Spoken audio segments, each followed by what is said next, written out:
नमस्ते। मेरी चैनल में आपका स्वागत है। मेरा नाम है कोमल धावल्या। क्या आप थक गए हैं अपनी कुंडली दिखा-दिखा के कि आपकी कुंडली में ये ग्रह ऐसा है, आपका ये हो जाएगा, आपका वो हो जाएगा? तो चलिए, मैं आप सबको इसमें से बाहर निकालने की कोशिश करती हूँ। मैं आपको बेसिक कुंडली देखना सिखाऊँगी कि आपको कम से कम इतना आ जाएगा कि आपको कोई बेवकूफ़ नहीं बना सकेगा इसके बाद। तो चलिए स्टार्ट करते हैं। पहले देखते हैं 9 ग्रह के विषय में हम बात करते हैं। अब आप सोचोगे कि ये तो बात कर रही थी कि कुंडली सिखाएगी, ये भाव में ये ग्रह पड़ा है तो ऐसा होगा, ये भाव में ये ग्रह पड़ा है तो ऐसा होगा। नहीं, आपको कुंडली सीखने के लिए ग्रहों के कैरेक्टर जानना बहुत ज़रूरी है। जब तक आप ग्रहों के बारे में डीप रिसर्च नहीं करोगे, उसके बारे में नॉलेज नहीं रखोगे, तब तक आप कुंडली नहीं देख सकते। क्योंकि फॉर एग्ज़ाम्पल पहले भाव में जैसे सिंह लग्न उदित हो रहा है या फिर मिथुन लग्न उदित हो रहा है, कर्क लग्न उदित हो रहा है, तो आपको ये पता होना चाहिए। जैसे सिंह लग्न हो रहा है तो सूर्य के बारे में पता होना चाहिए, मिथुन लग्न हो रहा है तो बुध के बारे में पता होना चाहिए, कर्क लग्न हो रहा है तो आपको चंद्र की कैरेक्टर के बारे में पता होना चाहिए। तो इसीलिए बार भावों को सीखने से पहले आपको ग्रहों को जानना, ग्रहों के कैरेक्टर के बारे में जानना बहुत ही ज़रूरी हो जाता है। तो आज हम शुरू करेंगे। पहला ग्रह लेंगे सूर्य। इसके बाद मैं आपको कुंडली देखना भी सिखाऊँगी, लेकिन पहले आप ये नोट एंड पेन लीजिए और ये लिखिए, आपको बहुत ईज़ी हो जाएगा। जैसे कि हम बात की वैसे पहला ग्रह हम लेंगे सूर्य। अब मैं 3 चीज़ें बताऊँगी आपको सूर्य के बारे में। आत्मा, आत्मा कारक, पिता, राजा, ठीक है? अब आत्मा कारक मैंने बोला, अब कोई लोग बोलेंगे कि आत्मा कारक तो कुंडली में हाईएस्ट डिग्री का ग्रह होता है। यू आर राइट, बिल्कुल, हाईएस्ट डिग्री का जो ग्रह होता है वही आत्मा कारक है, लेकिन सूर्य है जनरल आत्मा कारक, कॉमन आत्मा कारक, वो सबका आत्मा कारक है। सूर्य ही एक ऐसा ग्रह है जिसको आप पूजा कर सकते हो और उसको प्रत्यक्ष देख सकते हो। बाकी कोई देवी देवताओं को आप प्रत्यक्ष नहीं देख सकते अलावा के सूर्य, ठीक है? तो सूर्य बहुत प्योर गिना जाता है और कोई-कोई उसको पाप ग्रह बोलते हैं, लेकिन मैं एग्री नहीं हूँ। यानी कि सोचिए ना आप कि जो हनुमान को सिद्धि सिखा सकते हैं, है ना? जिसके पास इतनी विद्याएँ हैं, वो कैसे पाप ग्रह हो सकते हैं? नहीं, मैं इनको क्रूर ग्रह की कैटेगरी में डालूँगी और वो भी क्यों, वो भी आपको समझाऊँगी। सूर्य आत्मा हो गया, मैंने क्या बोला और राजा। अब आएँगे क्रूर, क्यों मैं उसको क्रूर बोलूँगी। तो राजा कैसा होना चाहिए, आप ही बताइए? आप एक राज्य के राजा हैं, आप पे कोई हमला करता है, ठीक है? दुश्मन हमला करता है, तो आप क्या करोगे? आप उसके लिए करुणा रख के बैठ जाओगे डर के? कि भई नहीं-नहीं यार मेरे हाथ से क्या हो जाएगा, मैं किसी को क्यों खून करूँ? नहीं, आप नहीं सोचोगे। आप सोचोगे आपका क्या काम क्या होगा तब? प्रजा को बचाना। तो आप क्या करोगे? तलवार उठाओगे? राइट। तो इसीलिए क्रूर ग्रह उसको बोला जाता है, क्योंकि वो लड़ेगा नहीं तो उसे प्रजा की रक्षा कैसे करेगा, परिवार की रक्षा कैसे करेगा। तो क्रूरत्व उसमें इसीलिए है क्योंकि उसको प्रजा की रक्षा करनी है, दुश्मनों से लड़ना है, राइट। तो उसको मैं इसलिए उसको मैं क्रूर ग्रह की कैटेगरी में डालती हूँ, सूर्य को। तीसरा मैंने बोला था पिता। अब मैं आपको पिता शब्द से ही आप थोड़ा समझ जाओगे कि पिता कैसे होते हैं। डिसिप्लिन्ड, स्ट्रिक्ट थोड़ा, है ना? ये होते हैं पिता। तो पिता अपने परिवार के लिए निस्वार्थ भाव से करता ही जाता है, करता जाता है, करता ही जाता है। बस वैसा ही है सूर्य का कैरेक्टर, ठीक है? और बहुत लोग ना थोड़ा मिस्टेकन करते हैं कि शुक्र को या चंद्र को देख लिया तो उसको कला का ग्रह कहते हैं, है ना? बट ये याद रखिएगा कि सूर्य है रिदम। जब आप में भले आप गाना ना गाते हो, लेकिन अगर आप में रिदम है, ठीक है? तो आपका सूर्य बहुत अच्छा है। तो ये हो गया सूर्य। मैं इन शॉर्ट बताऊँगी, डिटेल में मैं कल से शुरू करूँगी, आपको इन शॉर्ट बता रही हूँ ये सब, ठीक है? अब आएँगे चंद्र। चंद्र माता का कारक है, स्त्री है, चंचल है।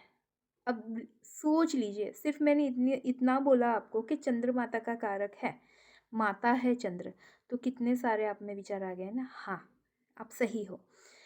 चंद्र में है करुणा, चंद्र में है ममता, चंद्र में है बहुत सारा इमोशंस। तो जब भी आप चंद्र को देखोगे तो ये बात आप याद रखना, तो आपको तुरंत ही क्लिक होगा कि अच्छा, यहाँ चंद्र की राशि पड़ी है लग्न में, या फिर चंद्र पड़ा है, तो ये इंसान बहुत इमोशनल हो सकता है, ये इंसान बहुत ही चंचल होगा, ये इंसान को डिसीजन लेने में थोड़ी तकलीफ होगी। आ गया, चंद्र हो गया।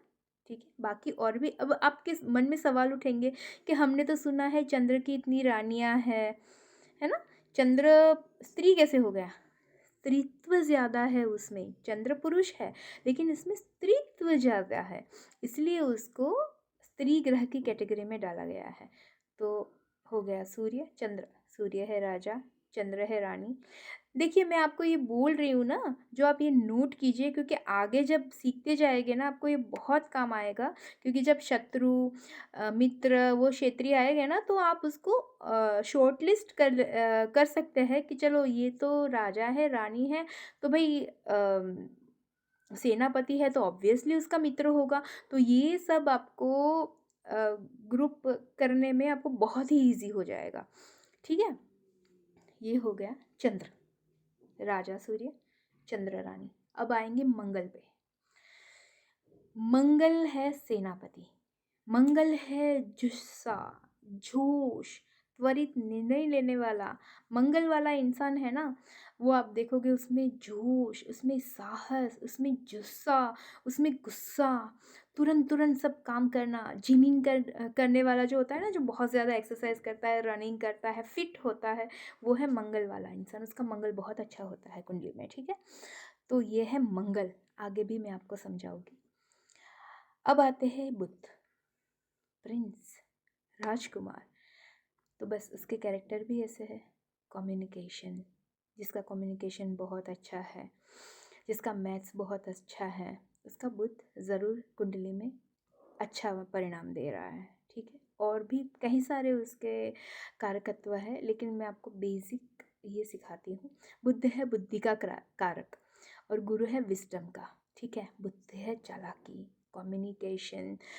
राइटर की कुंडली में बुध अच्छा होना चाहिए, तो बहुत अच्छे राइटर बन सकते हैं। ठीक है, तो ये है बुध, हो गया बुध। अब आएंगे गुरु पे। अब गुरु ग्रह जुपिटर, गुरु अमृत है, उसकी दृष्टि अमृत है उसकी दृष्टि में। ठीक है, बहुत ही शुभ ग्रह है, आपकी समृद्धि, संतान। स्त्री की कुंडली में पुरुष का कारक यानी उसके पति का कारक गुरु माना जाता है। ठीक है, बहुत ही शुभ ग्रह है, बहुत ही। सब बोलते हैं कि गुरु जहाँ पे बैठा है वो स्थान को खराब कर लेता है। नहीं, पूरा जानिए आप, एक भाव के बहुत सारे कारकत्व होते हैं। अगर गुरु एक कारकत्व को बिगाड़ देता है ना, तो बाकी के कारकत्व में आपको बहुत अच्छा फल आप देता है। जैसे कि 5वें भाव में गुरु है। ठीक है, 5वें भाव में गुरु अगर देखोगे आप तो बोलोगे इसकी संतान नहीं होगी। ठीक है, ऐसा नहीं है। अगर वो इंसान अच्छे से 5वां भाव किस चीज़ का है? एजुकेशन का है, संतान का है, उसके प्रेम संबंध का है, ठीक है, विद्या का है, एंटरटेनमेंट है।